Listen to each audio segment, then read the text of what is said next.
We're going to be using a 1X heavy hook, and we're going to use brown 6/0 thread. And we're going to already lay a base of thread, as you can see right now. We're going to be using some closed cell foam. You can see it's about medium thickness, and we're going to trim it to be just a little longer than the shank. We can measure it up against the shank here, and we want it to go a little bit beyond that. So we're going to tie it in. Now at first I'm using some big wraps and crossing back and forth. Now you notice the eye of the hook is right there, and we're going to go right up to the eye. Now eventually we're going to trim that down and shape it, but for now we pretty much have it up to the eye. We're going to go back and forth, and each wrap I'm going to add a little bit more pressure. Back and forth, and it'll compress the foam so it's on nice and tight and it will not rotate on you. Now we see that the foam is nice and compressed. We have plenty of wraps of thread on it, and we're ready to cut the back part of the foam. Now we're going to shape it.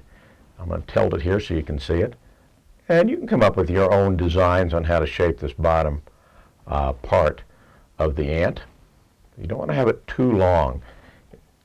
I think when we finish the fly you'll understand why. We're going to use some olive colored crystal flash chenille. And we're going to tie it in.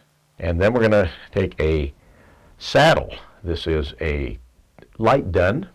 It can even be a dark dun, but I use dun. You could also substitute grizzly hackle too, but I like the dun.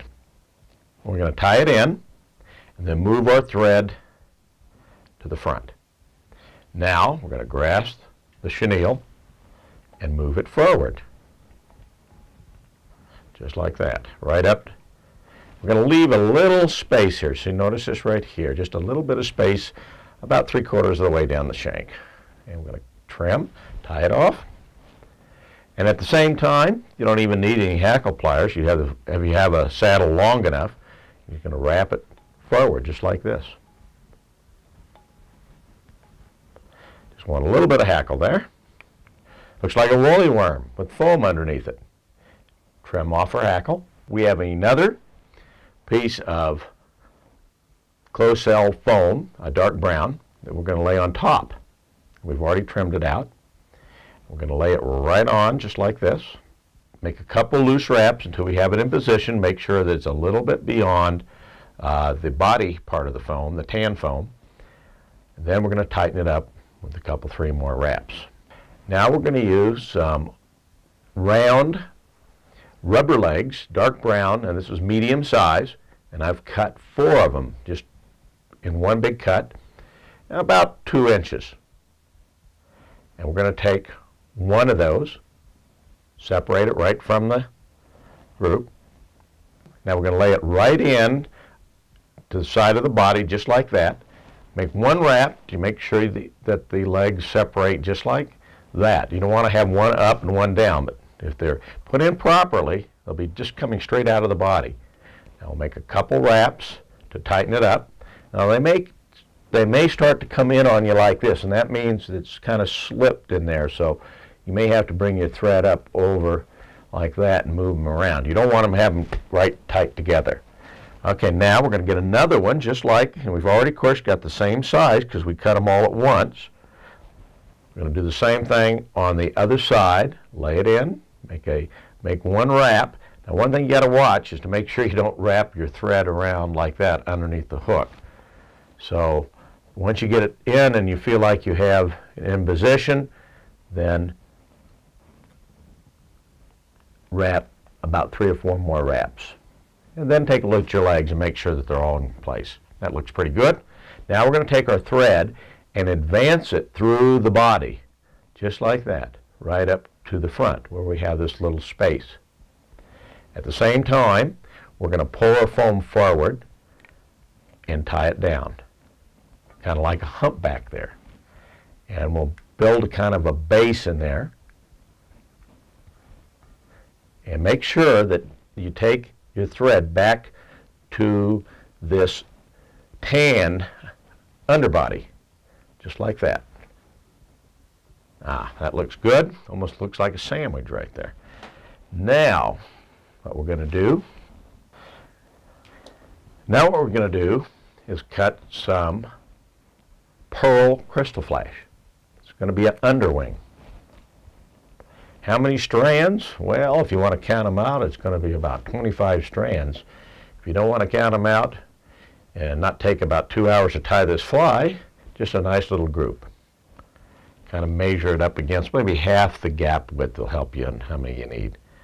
All right, we're going to lay it in so that it, now the nice thing about this, if you get it too long, you can always trim it. Now we're going to tie it in and make sure it doesn't twist on you. It's very important. Like a couple loose wraps, make sure it's right up on top. Then you spread it out a little bit. It shouldn't be beyond the tail part of this fly. So you want to just come and just trim it up a little bit like that. Now we're going to get some elk hair. This is some light elk body hair. And we're going to trim them out. And this again is going to take a little practice for you.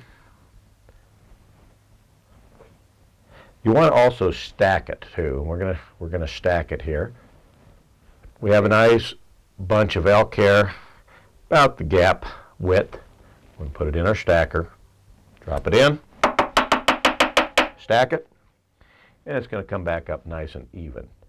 I'm going to grab it and then lay it in. Now before you lay it in, grab a hold of the ends and make sure you get all the loose little hair, guard hairs and fur out of that. You can also comb it out if you have one of the little dubbing combs. A couple loose wraps. Now I'm going to add a little bit of water-based cement. It's a very flexible cement. And we're going to put it in and let it penetrate. While it's penetrating, while the glue is drying, I'm going to add a little wax and some Arizona Crystal Rabbit, olive color. And we're going to just dub it right on. Dub it on fairly loose. I'm dubbing in this Arizona Crystal Rabbit, and we're going to tie it in covering up the thread. And it's going to help anchor the hair. Now at this point, we can roll over this foam and then tie it down.